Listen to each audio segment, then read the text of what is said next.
It's like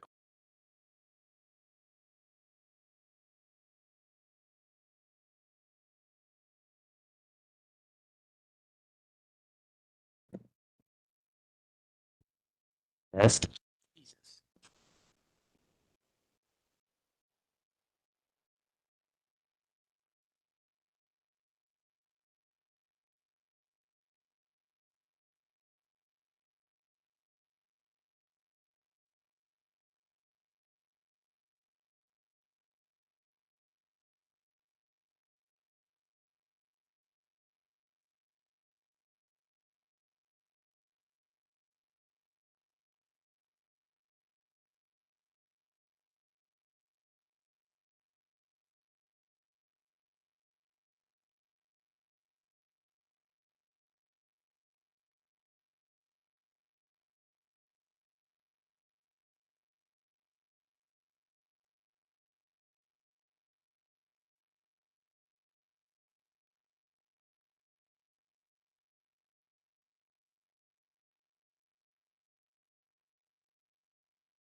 Good. Yeah. Is the tape on? Tap. Yeah, I think we're good. Do we do have to wait for the commercials, Dan? I think there's a Mountain Dew commercial. Okay, I would like to call the March 12, 2026 Development Commission meeting to order. We'll start with the Pledge of Allegiance. There's the flag. I pledge allegiance To the flag of the United States of America, and to the republic for which stands one nation, under God, indivisible, with liberty liberty and and justice for all. Okay, initially, we had 4 cases. We now have tablings requested for cases number 2 and number 3. So I need a motion to vote for tabling those 2 cases. So moved. Second. All those in favor? Aye. Okay, please call the roll for tabling those 2 cases. We don't have to Don't call have roll on to. those. No, but Voice vote. yeah, No, that's voice good. vote's fine. We're friends. We're all close. Okay, that puts us into case number 1, Z 25-049, 3600 Park Mill Run Drive. Do I come up here? Yes, you came all the way from Charlotte. You need to you get to that table. Tired. The staff's going to present and then we'll get to you. All right. The 15.56 acre site consists of one parcel developed with a big box retailer in the CPD Commercial Plan Development District. The applicant requests a new CPD Commercial Plan Development District that will incorporate an updated development text and site plan showing permanent outdoor storage. To the north and west of the site are commercial uses in the PUD Planned Unit Development District and within the city of Hilliard. To the east are commercial uses in the CPD Commercial Plan Development District. And to the south is a religious facility in the ARLD Limited Apartment Residential District. Concurrent CV26-014 has been filed and includes a variance to allow outdoor storage in the CPD Commercial Plan Development District. That request will be heard by City Council and will not be considered at this Development Commission meeting. The site is within the planning boundaries of the Columbus Growth Strategy, which recommends mixed-use 3 land uses at this location. The site is located within the boundaries of the West Scioto Area Commission, whose recommendation is for approval. The CPD text establishes appropriate uses and includes supplemental development standards addressing building setbacks, height, parking, landscaping and screening, building design, outdoor storage and display areas, and with a commitment to develop the site in accordance with the submitted site plan, as well as a modification to code standards included to reduce the number of required parking spaces from 442 spaces to 393.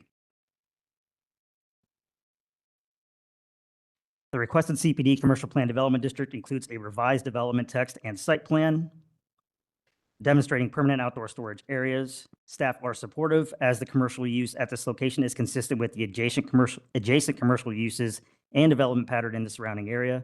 It is also consistent with the Columbus Growth Strategy's recommendation of mixed-use 3 land uses. Therefore, city staff's recommendation is for approval, and I'm happy to answer any questions. Questions? Okay, Dan, traffic issues No traffic issues. and planning. Planning is no additional comments. Okay, now give us your name for the record. My name is Todd Bartok, and I work for Lowe's Home Improvement Centers. And do you need an address or anything?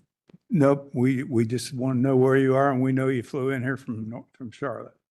Appreciate that. That's all we need. Is anyone here to speak regarding case number 1? The Lowe's store. Okay, you have nobody here to oppose you. You've done your homework. The staff likes what you've done. So is there anything else you would like to add to what you've heard? No, sir. In that case, let's have a motion to vote. Motion to vote? Okay, Second. all those in favor? Aye. Aye. Okay, please call the roll.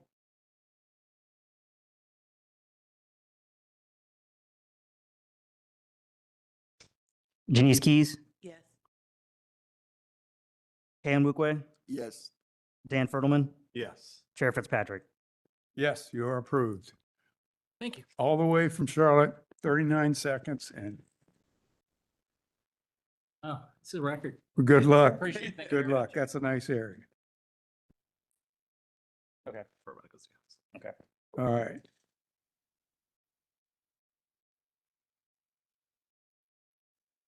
Cases 2 and 3 are not on the agenda.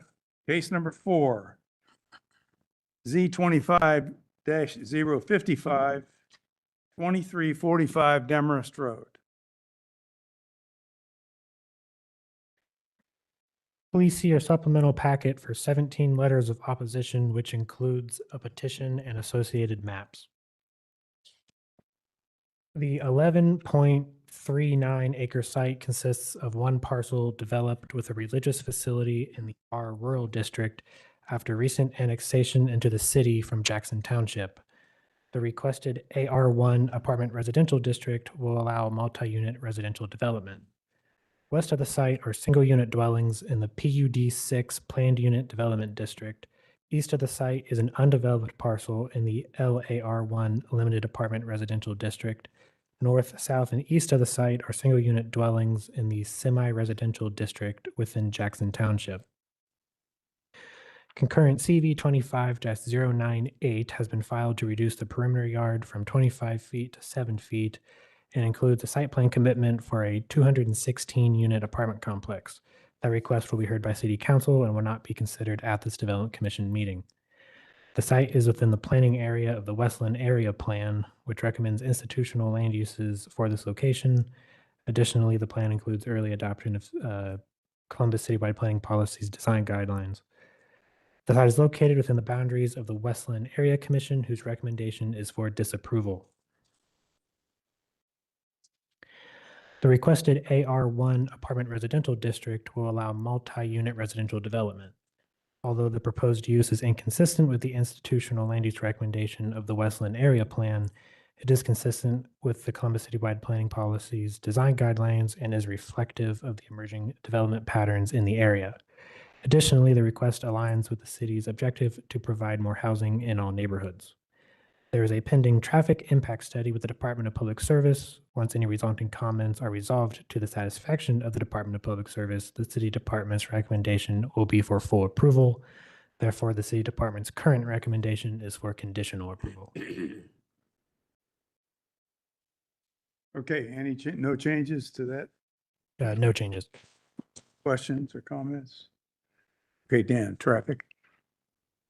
The access to the site is under the jurisdiction of the Franklin County Engineers Office. As mentioned in the staff report, there is a traffic impact study that is currently under review. The study intersections for that study are actually under the jurisdiction of either Franklin County Engineers Office or one is under the jurisdiction of City of Grove City. We do have a meeting scheduled next week with representatives of those agencies to go over any comments they may have on the study and return them to the applicant. If you get clear guidance on either one of the, from Grove City or Franklin County, are you on track to have a deal for traffic with the applicant? That'd be correct. Okay. Planning? I would note that planning staff met with developer back in the fall to discuss the site plan at the time, and the applicant made several site plan revisions that resulted in mitigating factors for planning support. Also note that at the time of staff comments, it was Columbus Citywide Planning Policies. That's now been replaced with Columbus Growth Strategy, which continues to be consistent with, as well as several guiding principles within Columbus Growth Strategy. So in your vernacular, would you consider the application as you see it to be appropriate?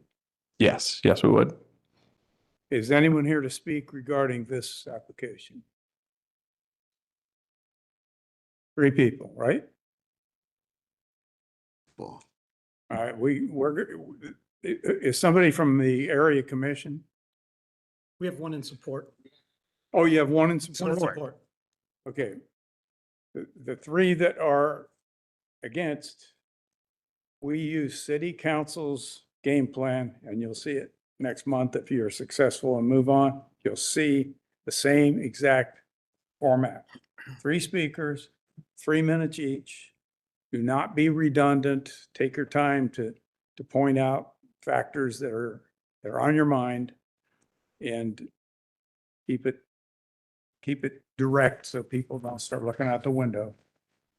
And at 3 minutes, they turn on the red light and the big hook comes out and takes you down.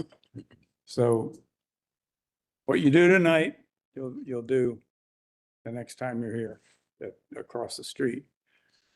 Now, we're going to offer you a chance to make any statements you want to make regarding the application. Jack Reynolds, I'm an attorney with Smith and Hale, and I've been following this project through. I've been the person that annexed the property into the city of Columbus and have been working with Brian here. I will turn it over to Brian to explain his project because it is a unique project that you all have heard in the past, but very infrequently. Thank you. My name is Brian Posen with Kittle Property Group. Kittle Property Group is a fully integrated developer, design, builder, manager, and own properties. We have 2,000 units in Ohio, over 1,600 in Columbus, 97% occupied. 4 properties currently under construction. We've come before you in the past. We also have a market rate property around the corner. Like previous submissions from Kittle that have come before you, we provide affordable workforce housing that offers 100% of the units at rents and incomes at 60% of the area median income, which of course exceeds the affordability incentive the city offers to developers at 80% AMI. That results in rents starting at $1,097 for a 1-bedroom all the way up to just $1,633 for a 4-bedroom, nearly a 34% discount to market rent. Also commonly known as missing middle housing, we serve this everyday workforce, ensuring households don't spend more than 30% of their monthly income on rent. This includes nurses' aides, teachers, construction workers, warehouse employees, and food and hospitality workers. Columbus, like many other cities and towns, are desperately lacking affordable housing. With no other workforce housing option in the census tract and over 5,000 jobs at just 8 companies in the immediate area offering workforce wages, this site and proposal will greatly impact the affordability and commute of Columbus families, both are here already and those to come. There's a misconception sometimes of people falsely think affordable housing as Section 8 or subsidized housing, and they decrease property values. Those are all incorrect. This property will not have any subsidies. Residents will pay 100% of their rent. The rent is set annually by HUD, and we can never increase it beyond those amounts, which limits and differentiates comparison to market rate housing, where rent can increase as market and the owner dictate. And then there's several studies that have been done that do not support the theory that affordable housing decreases property values. Rather, not enough supply decreases property values. So a bit of a quick history on the property. We had the land under contract in late 2004 and began project evaluation in early 2025. Conducted a third-party market study to evaluate a standard for a 252-unit proposal, designed a site plan that matched past efforts that we presented to the city. We engaged Jack and Smith and Hale, and at the time we became aware of the property proposed across the street called Demarest Park. After a further review, we decided to let that property go through the process to learn more about what's happening in the neighborhood. This has proven to be very beneficial to us and has ensured a stronger proposal before you today that has been dissected and revised many times before now. We're not only able to watch the progression of Demarest Park, but also other apartment proposals which led to site plan changes that reflect the expectations of quality development proposals. We learned that the Westland Area Commission neighbors were concerned about density, project buffering, and Demarest Road traffic and Alkire Demarest Road roundabout performance. As such, we tweaked the site plan to reduce our unit count paving area by 17% by eliminating an entire building. We conducted a traffic access study and traffic impact study. We've incorporated a northbound turn left lane into the site plan per the TAS and aligned the entrance to Demarest Park per the TAS. And we're comfortable with the levels of service that were in the TIS for the roundabout and Big Run South intersection with the project built as a future growth or future when it's built. As such, we also increased building separation to our neighbors. As you look at the site plan, we are over 100 feet to the west to the property line with garage buffering. We're over 80 feet to the south with parking island buffering and over 200 feet to the east along Demarest Road with storm detention buffering and existing and proposed landscaping. We also provided a single-story clubhouse and a thoughtful approach in the property to soften the visibility and approach from Demarest. We also learned at Development Commission, Council, staff, C2P2, that preservation and augmentation of existing tree lines is buffering adjacencies, three-sided park privacy fencing at 6 foot, dark sky compliant lighting, green site building features incorporated, activated open spaces, and this plan also increased our open space by over 35,000 square feet from where we started. We reoriented the site with central core focus on community interaction, and we're incorporating the much-approved flock security standard to protect our residents and to coordinate with Columbus Police Department. This proposal before you today is far from where we started, and rightfully so. We've been able to present a more appropriate, stronger, and thoughtfully planned development site plan because we have had the time to listen and learn from other proposals. We've heard from city leaders that infrastructure improvements are more likely in areas with growth such as seen in this area, of which we stand in support with the neighbors. We've been able to offer all changes we can to ensure project feasibility and match our commitment to the city of Columbus and our residents at other properties throughout the city. And then I'd like Pastor David to come up and speak in support as well.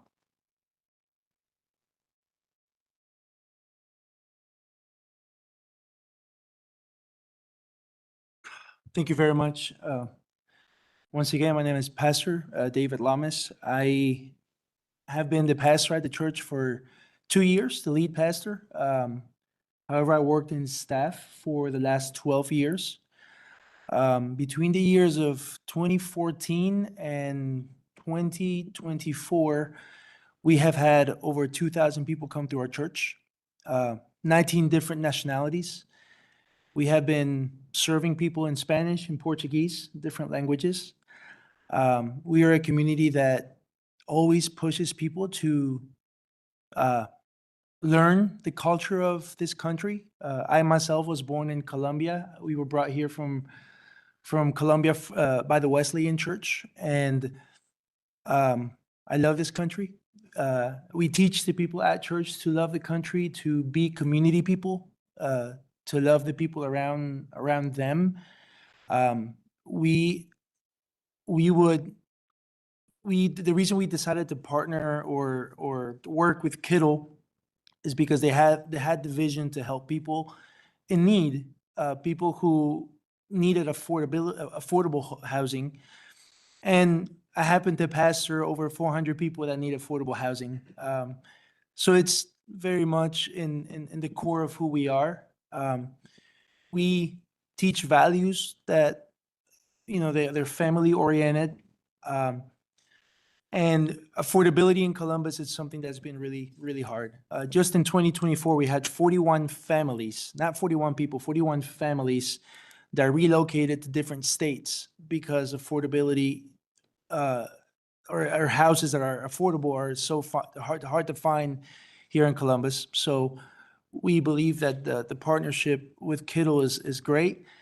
Also for our neighbors, I'm a homeowner as well, so I am too concerned of what goes around my house. We are gonna grab the money that we get from the sale, and the idea is to better our property, to make it pretty, to better serve the community. We're actually starting a service in English, trying to bridge gaps and trying to bring unity and the idea is to serve other people. We have a daycare now that we have different kids that speak different languages. We actually have people that travel from Springfield, Dayton, and families that come all the way from Cincinnati just to come to our church. Just because it's vibrant, we love people, we love Jesus, we're pushing forward, and we're helping people become better citizens in their community. So that's why I'm in full support of this, and we're hoping this can go through and it could be a successful deal for the church and for Kittle. Okay, I appreciate your input. Of course. Any questions for us before we get to sit down and let our neighbors speak? I've got just a crazy question. You've got 3 buildings at the north, across the north property line, Yes, sir. which is currently barren, and those are all new trees. Meanwhile, you're tearing the forest down on the On the south on the side, south side. and there's no trees illustrated. I'm curious as to what's the logic there? There's a requirement of a 25-foot setback. So the variance is concerning the south part. The north part is their 25-foot perimeter yard that's enabling the preservation of the trees. Okay, you're not preserving any trees. There's no trees there. I mean, I'm looking at an aerial photo, no trees Why don't we? On the have- north. on the north You're edge. talking about flipping building number 1 to the south side and maybe. Well, I'm seeing a forest right here, Yeah. and So I'm sorry, we're half of that. So the church, actually, that's, yeah, or the church parcel is not. is not included in the proposal. Okay. Do you have a drawing? Where Yeah, did that drawing come? That's confusing. I'm not sure. I apologize. The tree line is the northern edge of the parcel that we would be developing. So the church on the north and the pond to the west that parcel remains undeveloped or developed as the church. They've included the entire 19 acres That's that the church, which I annexed. The site is actually south of the building and pond.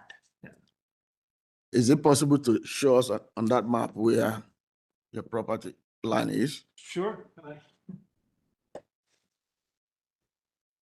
So there's a drive just south of that, all the way through. That's the north edge of your property. Yeah. Okay.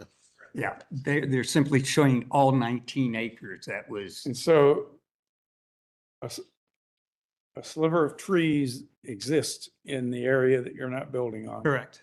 already. Correct. And you really don't have any trees And the south. on the south side. Correct. We have pockets of the west and east, but during the parking, yes, those will need to come down. All right. So the larger green circles are preservation.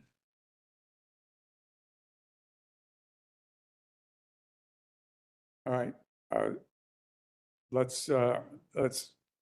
I understand the picture now. That was not apparent in your drawing. Fair enough.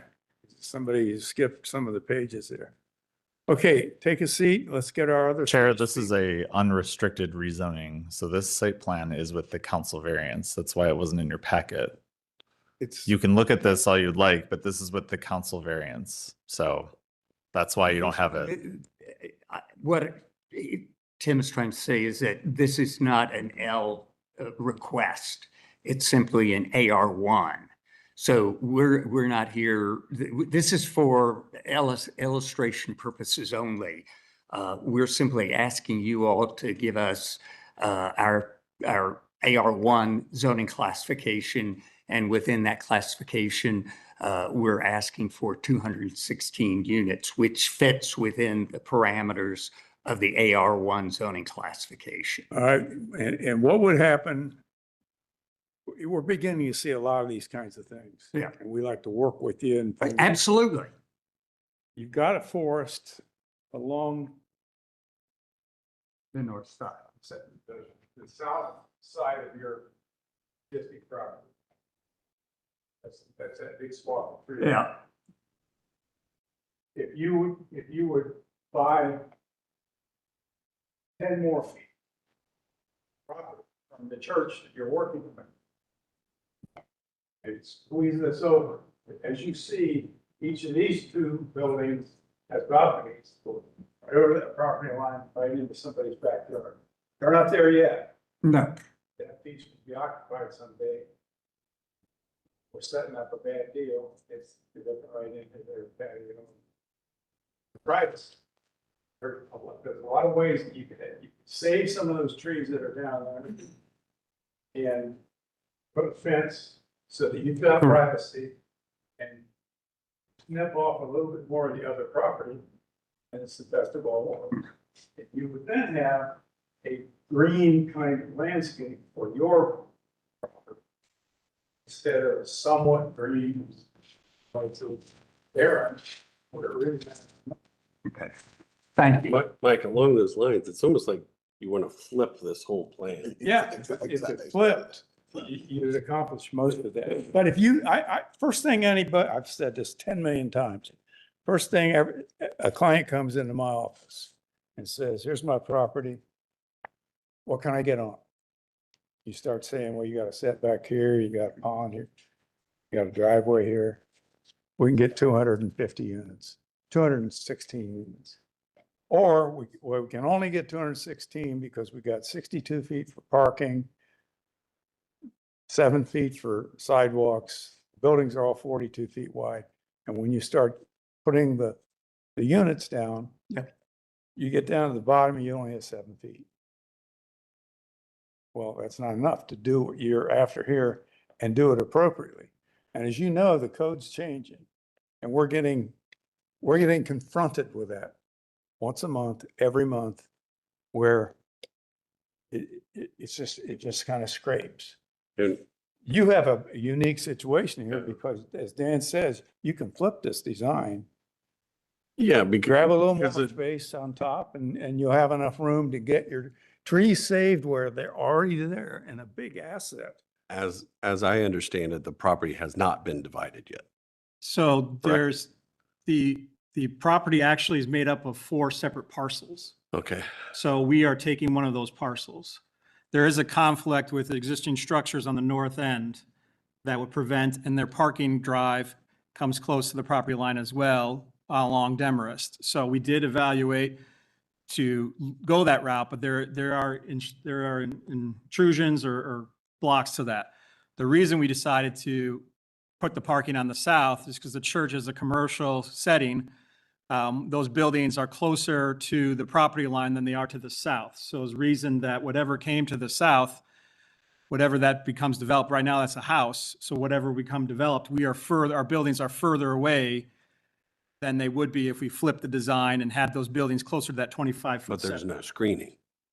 There's a 6-foot fence. Well, that, How tall? I'd rather see trees. How many floors are the building? 3.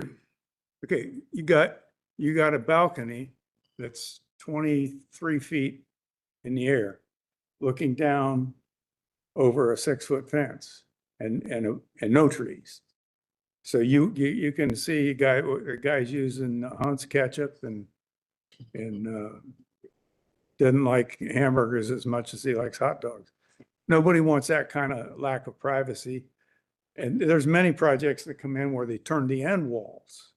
So the end walls have no balconies looking down on the adjacent property.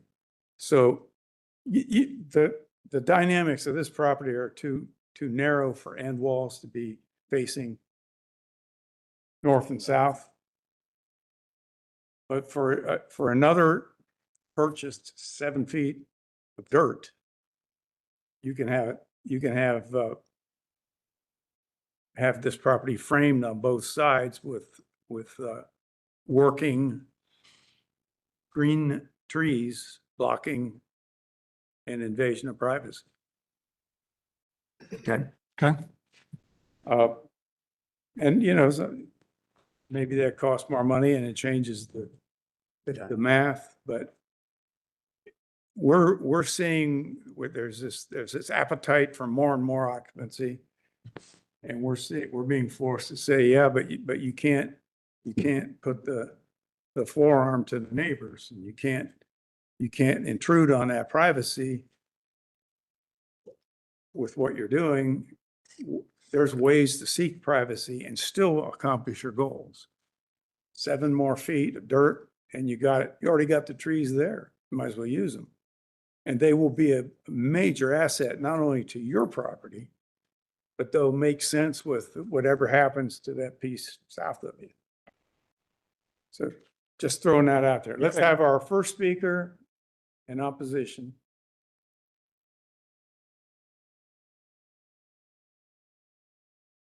Give us your name for the record and.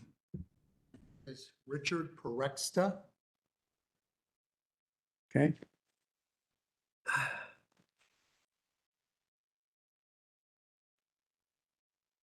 My wife and I, my wife Cheryl and I live in the neighborhood directly across the road, back in the neighborhood across from proposal Z25055.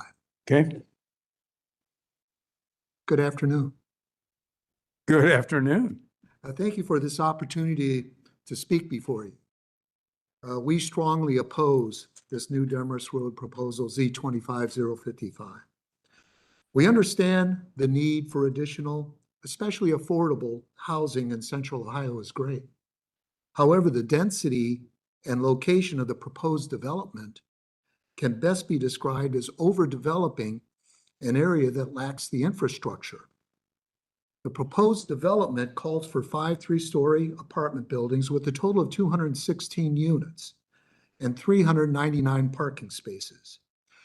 Just 6 months ago, and directly across the road from this proposal, Metro Development, LLC, had been approved to build an apartment complex, Demarest Park, including 264 units and 500 parking spaces.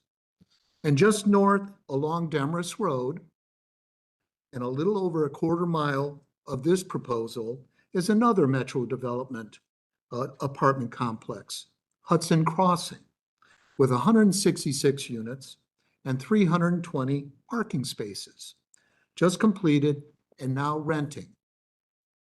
This quick and excessive development is irresponsible without knowing the full impact of the rapid increase in density, specifically on traffic and traffic safety within the current infrastructure.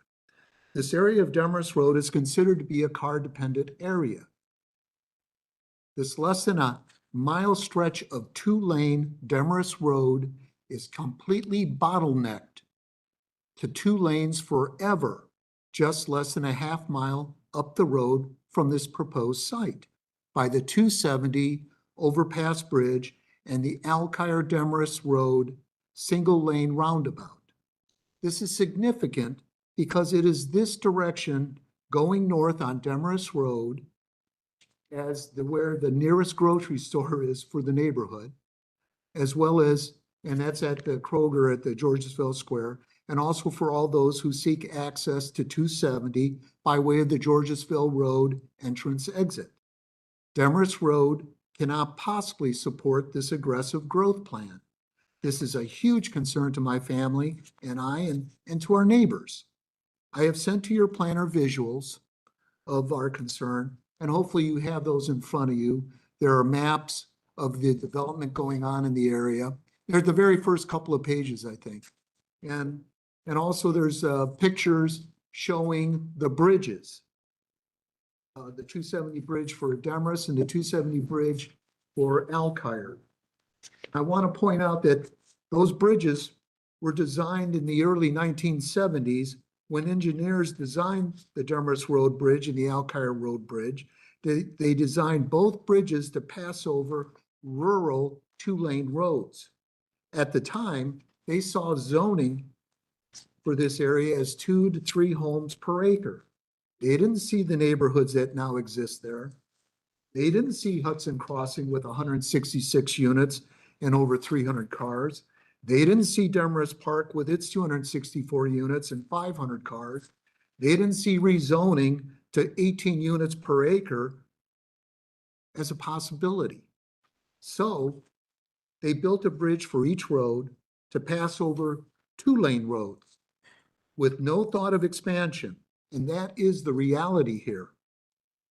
Please don't be blind to what makes sense. The land may be there, but the infrastructure isn't.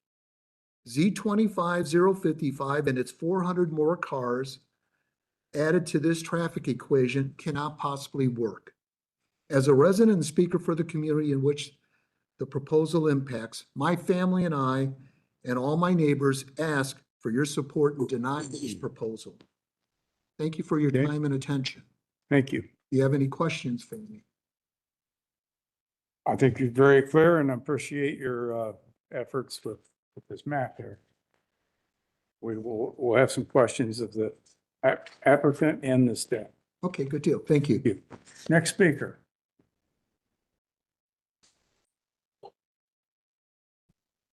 I also had submitted some graphics, but they got shrunk down pretty small on the digital form. I have 2 copies. I'm sorry. I have my name is Gavin Price Fuller. I live at 2400 Demarest Road, located directly across the street from the proposed parcel with my wife. Our small area is being overwhelmed by dense development, rapidly overdeveloped with no supporting infrastructure, and the systems that are meant to protect communities are clearly failing us. Within less than a 3/4 mile radius, along only 2 very small connecting streets, Metro Development's Clarkson project, Elkhire Meadows, Hudson Crossing, the Demarest Townhomes expansion, and Metro's massive 14-acre Demarest Park have all been approved by council. Now the proposal before you tonight is another excessively high-density project being placed directly across the street from Demarest Park. This is not balanced growth. This is concentrated overdevelopment in one very small area. I want to emphasize just how small the area we are discussing truly is. We are not talking about an entire district, nor a corridor across a city. We are talking about a very concentrated stretch of only 2 small connecting streets within less than a 3/4 mile radius. On only a 200-foot stretch of Demarest Road, there are currently 3 homes and 7 residents. If this proposal moves forward, that same small stretch will soon hold nearly 1,000 people, 483 housing units, and over 900 new parking spaces. What that also means is almost 1,000 additional vehicles traveling a road that already has serious safety issues. Just a 200-foot stretch. Demarest Road has no sidewalks, no shoulders, no street lighting. There are large drainage ditches at either side, and residents already have to cross and stand in a very busy 45-mile-per-hour lane of traffic just to access and empty their mailboxes. Yet the density being approved here continues to increase. Of notable concern with this particular proposal is the scale of occupancy, not just the dwelling units. The plan includes 1, 2, 3, and 4 bedroom units, totaling 453 bedrooms across 216 units. When you consider that number of bedrooms, the population impact is far greater than the unit count alone suggests. The developer is also requesting a variance to pave a large portion of the designated 25-foot perimeter setback. Every other development in this area has respected that 25-foot setback, which exists for good reason and is required under Columbus's standards.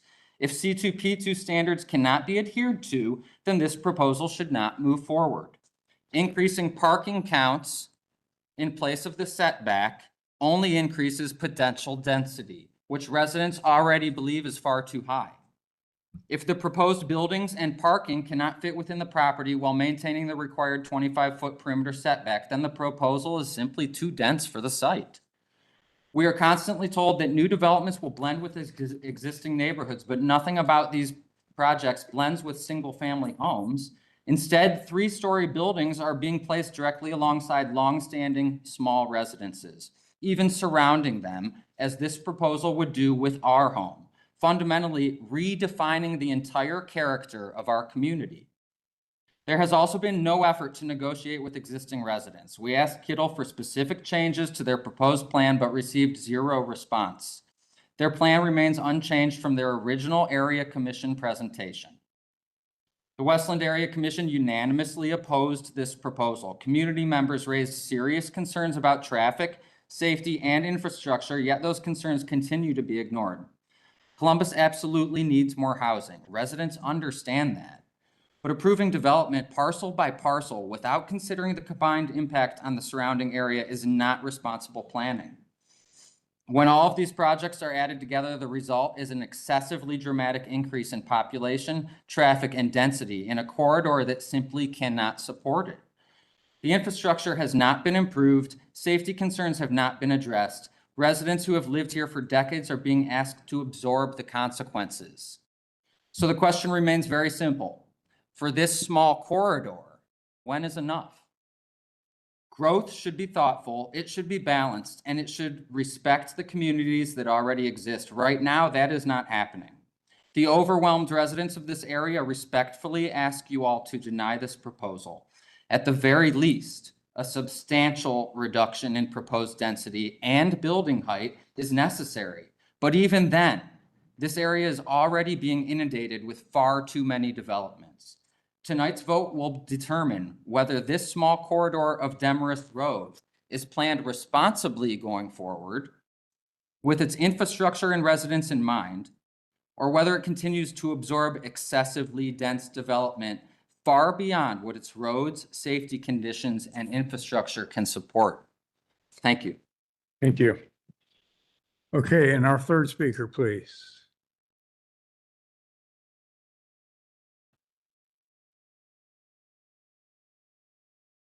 Good afternoon. My name is Shane Farnsworth. I'm the Township Administrator for Jackson Township, which we're dealing with. Could you go back to the aerial map that shows the zoning?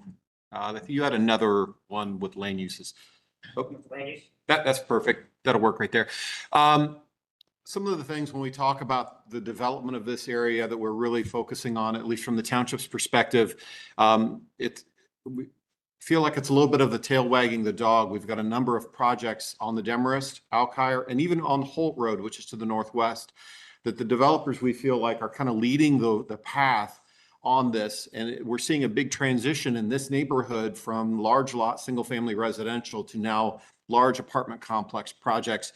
And there's no real plan on how to serve these homes. The developer even said in his presentation today of making it affordable, making it accessible for people to move and live in good quality housing. The challenge is a lot of people, and I was that point right out of college, of finding affordable housing because I couldn't afford a home, I could afford an apartment with a car. And this development, along with a development across the street to the north, on Alkire and on Holt Road, they require a car. There's no sidewalks. There's no code of bus routes. And I feel like I get back to my comment of the tail wagging the dog, of having those infrastructure that is needed in these corridors and in this neighborhood to serve the people that are going to be living there. Anyone that moves into this development, anyone that moves into these other developments, you have to own a car to live there. There's no sidewalk. And so now we're going to be looking at working with Grove City, Jackson Township, the Franklin County engineer, and I've had conversations with the county engineer. There is no plan in place for even a shared use trail along Demarest Road or Alkire. There's no plan in place. And so these residents that live there. The other one, hopefully, if these projects move through, is to be able to have a place for CODA. It would be great in this project and in other projects to where there are designated areas where that bus can stop in front of this development. Providing those services. And it's going to be important to Jackson Township because this project across the street and the properties up around Alkire Road roundabout went through an expedited type 2 annexation. And when it comes to Jackson Township and our first responders, even though they're annexed into the city of Columbus, they aren't removed from Jackson Township, which means we continue to serve them for our first responders. And so this development and the development across the street are going to generate between 2 and 250 runs a year based upon land use. And statistically, that's going to generate between 2 and 250 first responder runs a year to our already busy fire stations. We are the closest. We will be responding to those. But our concerns are with some of the other projects that are already in place. Once those projects move forward, somehow they get tax abatements. Somehow they get tax credits, which diverts that tax revenue that those developments are generating from those local social services and from those community services. We're seeing that now in a lot of these projects. We're seeing that in our community. And so I hope the board takes that into account and looks at this holistically, that the demographics that are going to benefit from these developments are also going to need a place to walk, are also going to need a place to maybe get on Coda, get on a bus route. Right now, those options aren't available to them. So, thank you. Thank you for specific input. Okay, applicant, please come back. Anybody have any comments or questions to start with? Well, this kind of reminds me of the project we saw in Hague a few months back, where it was rightly pointed out that the infrastructure is just not there to support this type of project. So that's kind of where I stand. Well, and the current zoning change that we're seeing is based on corridors. Each corridor is expected to have dedicated bus transportation already in play. It's supposed to have sidewalks that connect the dots. It's expected that in most of the corridors that show up in that new code are streets like North High Street, 4th Street, Broad. You can think they're 4-lane roads with a lot of traffic, and they are arteries to get people who don't have cards. I would ask you, given the dynamics of your clientele, what's your record? What are your tabulations for automobiles that come with clients? How many renters have a car, and how many renters really depend on the bus to transport? It varies on location.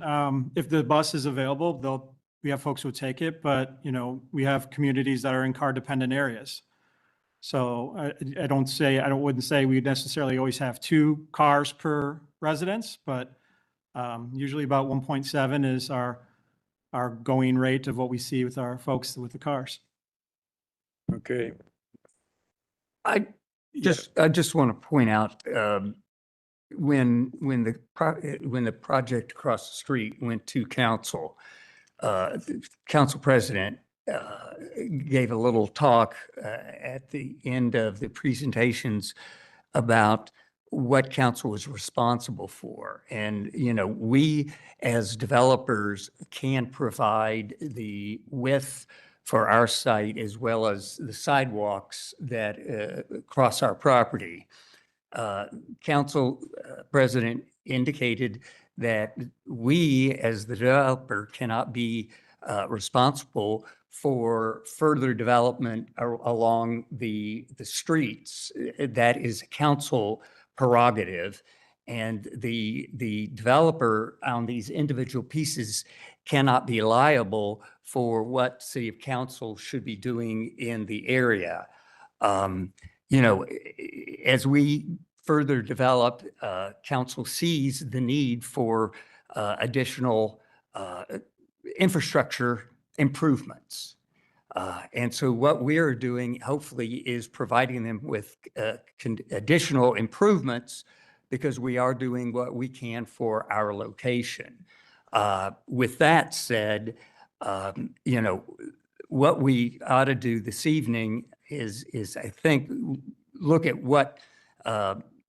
Fitzpatrick said about the site itself. I think we can, by the time we come back, the city and the county and Grove City will have an opportunity to discuss the traffic study for Demorest Road. But I think what it shows, and from my point of view, as reading the traffic study, it shows that the amount of traffic that is being generated by this site does no harm to either the roundabout nor the intersection of Big Run South and Demorest. They all still operate at acceptable levels. So it's not that we're overstressing infrastructure on terms of Demorest and the intersections to the north and south.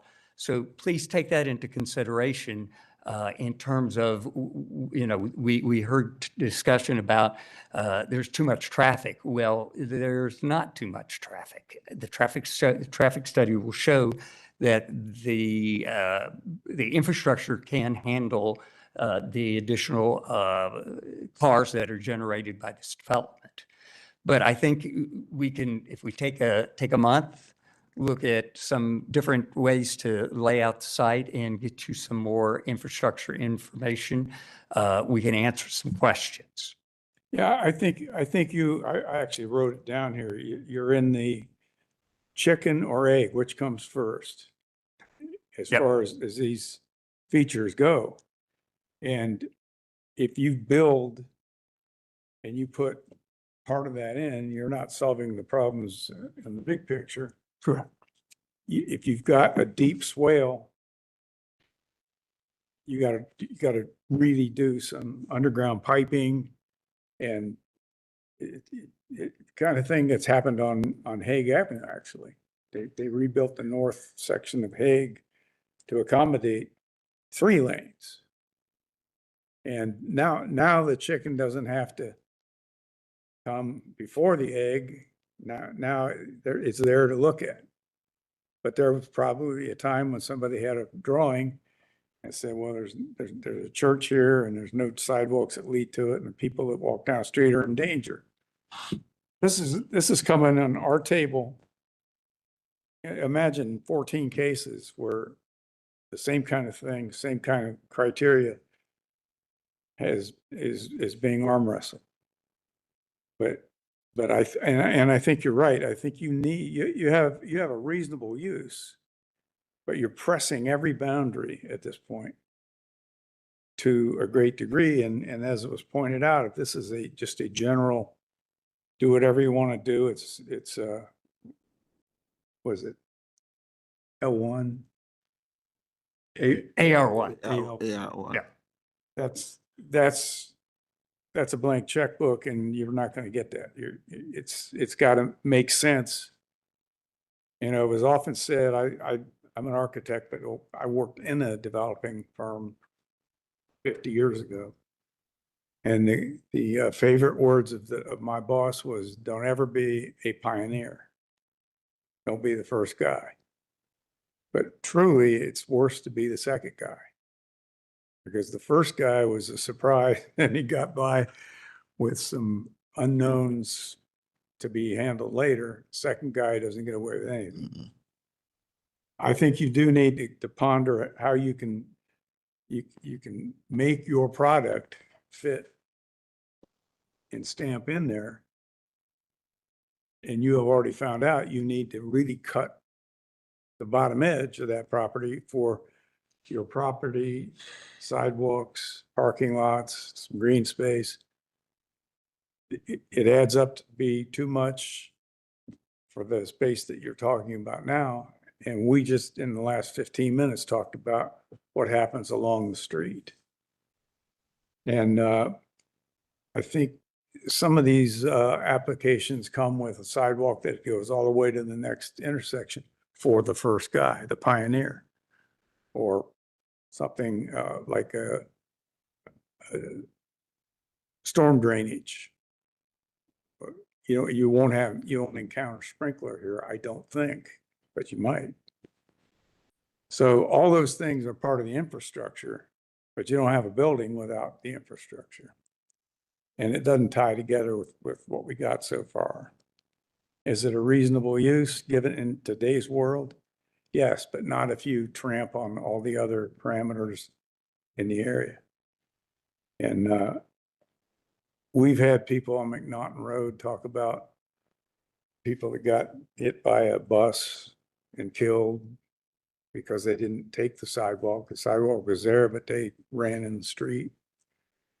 If you have no choice, but you have to run in the street to get to your bus, when daylight savings times gives you a dark morning, it's not something you want to do. So in your voice and in what you just said, you seem to be pushing towards getting a tabling here, going back to the drawing board, rolling up your sleeves and seeing what you can massage into this thing. we greatly respect the idea of not intruding on your neighbor's privacy. So 3 stories, looking over a 6-foot fence, even though you set in with some parking lot, it's not enough to say it doesn't hurt the next door neighbor. So play those things out, think tank those things. And, it's just a matter of redoing the math, reshaping the components. You've heard a lot of opinions here, and you're going to hear one more from Well, Dan. I'll put on my John hat, John Ingwerson. Oh, okay.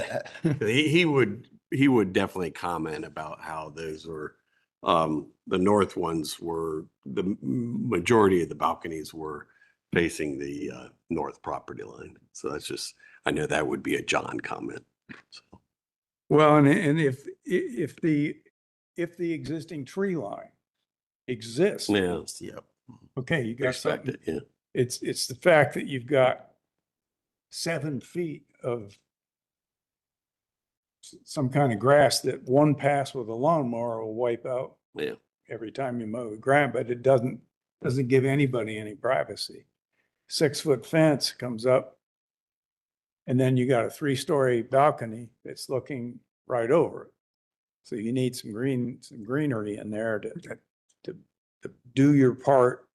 And I consider that very much a part of the collateral components of the working parts. So did I guess right that you want? Please, we'd ask you to table our. The applicant wants to clean up his, I need a vote, motion. Before you do Yes. that, I think the second guy who spoke made mention about your inability to approach them for a discussion. I would really encourage you do that, because there's no need trying to design or plan in isolation. yeah. You have it not enabled, so I would suggest you reach out to them. Brian has. Gavin. Oh, no one's going to expect you to do all your geotechnical testing and civil engineering and all those things before you even know if you have a zoning approval. No one's going to expect that. But there is a certain point where you have to demonstrate how all this is going to work, just so that it looks real. We have some people that come in here with cartoon drawings that aren't even close.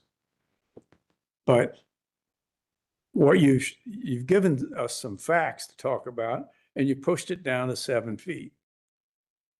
No privacy. Okay, now you got to come up with a plan B where you've accomplished some other way to deal with that.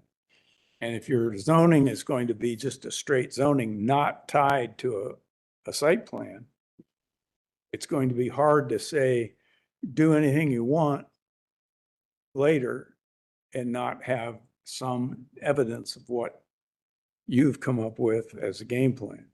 And I think the city is searching for a hybrid kind of way of having these hearings with enough to talk about to get your hands on without making you go spend $500,000 in civil engineering and geotechnical, but still come up with logical and realistic configurations. And you've got existing people close by, small lots. You got to show them some good faith. You're going to set the tone for what happens in the adjacent lots. And if I was the real estate man for the guy that owned this lot, I'd be a little nervous unless you actually committed to these things. So there may be another zoning category that would be better for you to choose from if you were going to put these components. And I know companies like Kittle and every other development company has their own preference of their product. And they know what every inch of lumber costs. They know what every kitchen countertop costs. That's their product. And then they say, what's it cost us to put that product in play? And the math has to work.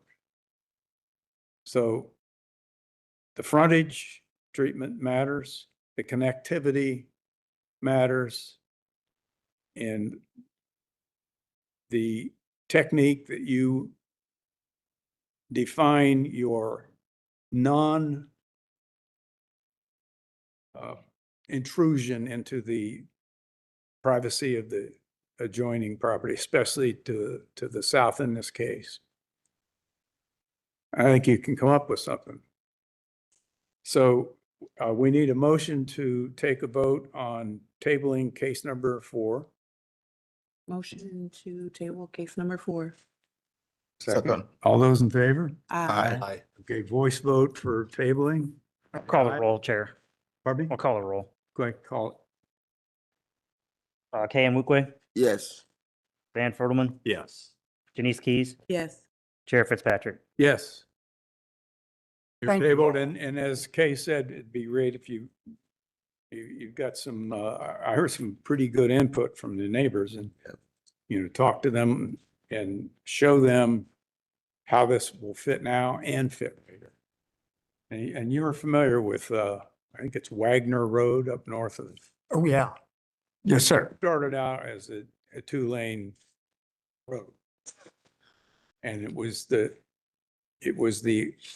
outlying properties that got started that put pressure on the city or the county to put pavement in there, right? And it improve the roadways.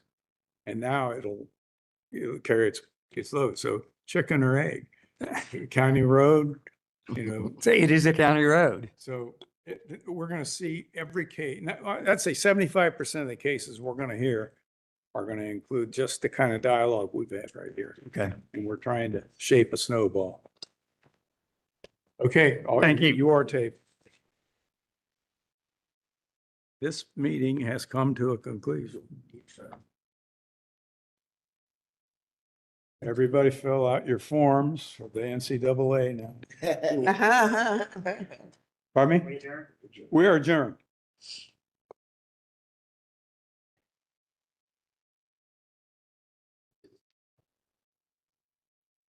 Chair,